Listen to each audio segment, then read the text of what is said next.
মা, আমারও একবার কলেজে যাওয়ার দরকার ছিল। সবাই যাও। সব হন্যে হয়ে পড়ছে। মানুষের রক্ত না, সব স্বার্থ দিয়ে সারা শরীর তৈরি সবার।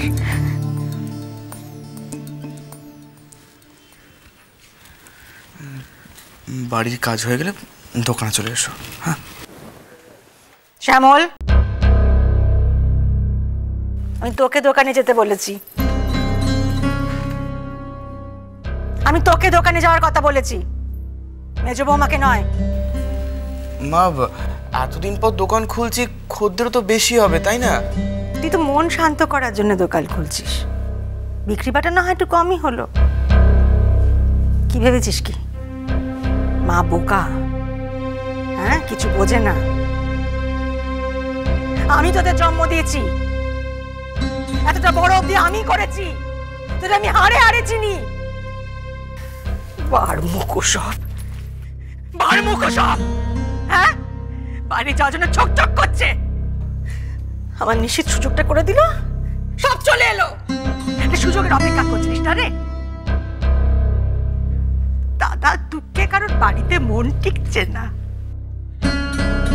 আমার লজ্জা হয় আমি তোদের জন্ম দিয়েছি। তোদের বড় করার থেকে না, আমি রাস্তার কুকুরের বাচ্চা এনে পুষলে তারা ভালোবাসতো, অকৃতজ্ঞ হতো না তোদের মতো।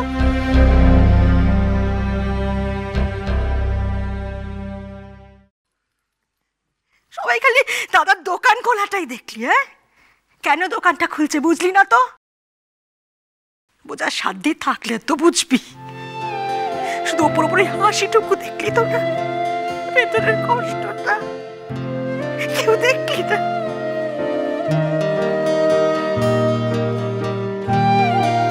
ও দোকানটা খুললো যাতে আমাদের সংসারটা স্বাভাবিক হয়, আমার আগের মতো সব ঠিকঠাক হয়। সব সময় ওর কাছ থেকে সবাই খালি নিয়ে যাবে। হ্যাঁ, দিবি না ওকে কিচ্ছু, কিচ্ছু দিবি না। যে ছেলেটা সংসারের সবার সব দরকার মুখ বুঝে মিটিয়ে যায়, আর যখন তার দরকার পড়লো তোরা কেউ নেই পাশে। কেউ গিয়ে বলতে পারলি না দাদা আমি আছি পাশে, চিন্তা করো না? মনে হলো না রে কারোর বলার? তোদের মতো ভাই বোন না চরণ শত্রুরের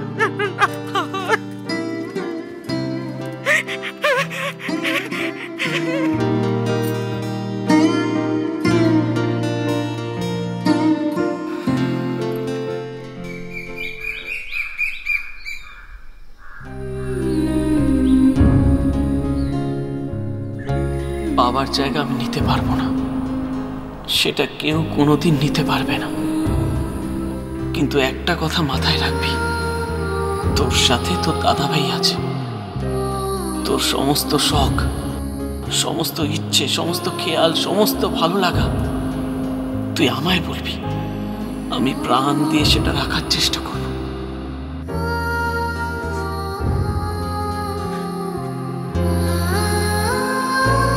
তোমরা চলে গেছো,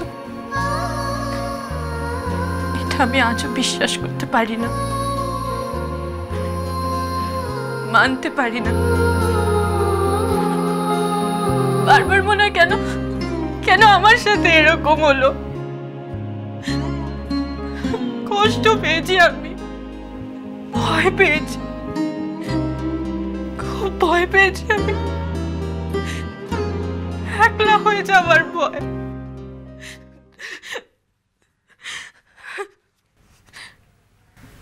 কি বোকার মতন ভয় পেয়েছি না আমি। আমি একা কোথায়? আমার দাদা ভাই তো আছে আমার সঙ্গে।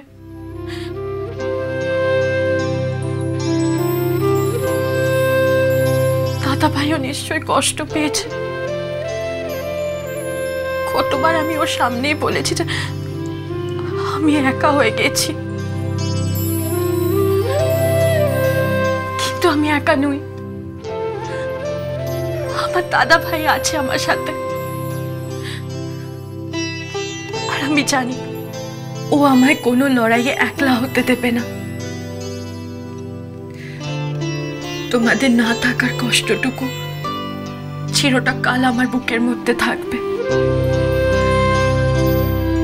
কিন্তু একা হওয়ার ভয় আর নেই। তোমাদের স্বপ্ন তোমাদের উষসী ঠিক সত্যি করবে।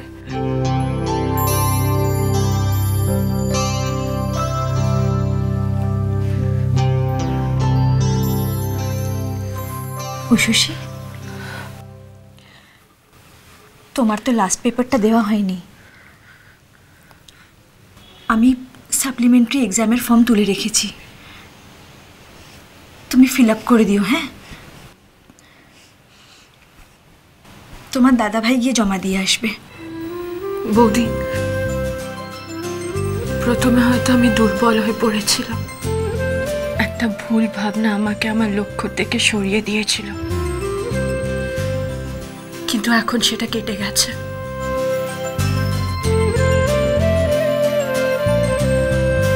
বাবা মা আমাকে যে রাস্তায় হাঁটতে দেখতে চেয়েছিল, আমি আবার সেই রাস্তায় হাঁটব, আমার লক্ষ্যে পৌঁছাবো।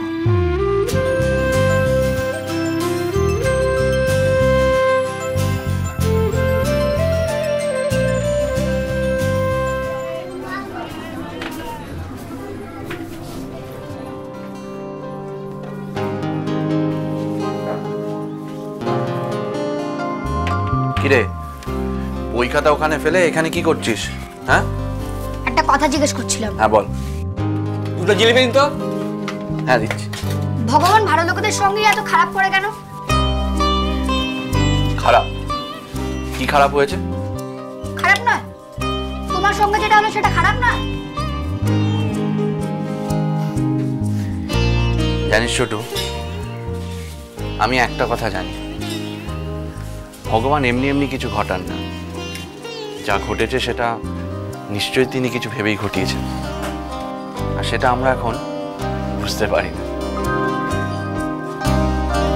এই নে, বই খাতা নিয়ে পড়তে বস। চল, আর এত ভাবনা চিন্তা করতে হবে না।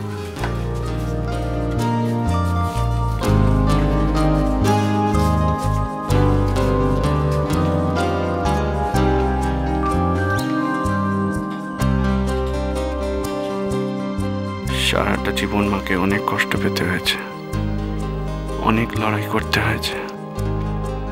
আর যেন মা কষ্ট না পায়, না পায়। নিশীথ। হ্যাঁ? আরে বাবলু কাকা, বেশ ভালো দেখে 50টা রাজভোগ দাও দেখি। দিচ্ছি।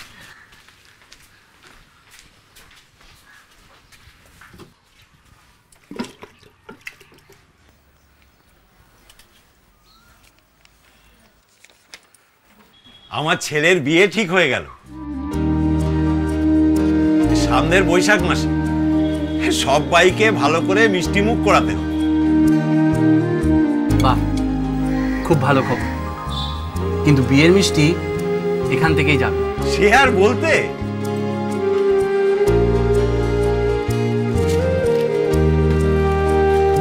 শ্যামলী, আজ এত দেরি করে অফিস যাচ্ছ? হ্যাঁ, আজকে একটু দেরি হয়ে গেছে। এসো এসো এসো।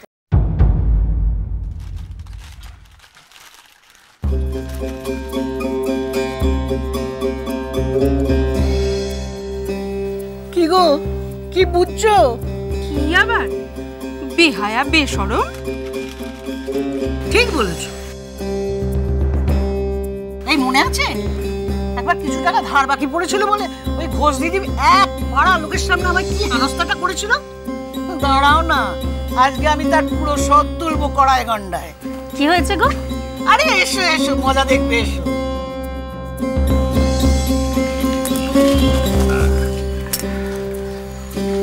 আসছি। হ্যাঁ বাবা বাবা, কালে কালে কত কি দেখবো গো। ছেলের বিয়ে ভেঙে গেল, দুদিনও কাটলো না, ঘোষ গিন্নির ছেলেকে দোকান খুলতে পাঠিয়ে দিয়েছে।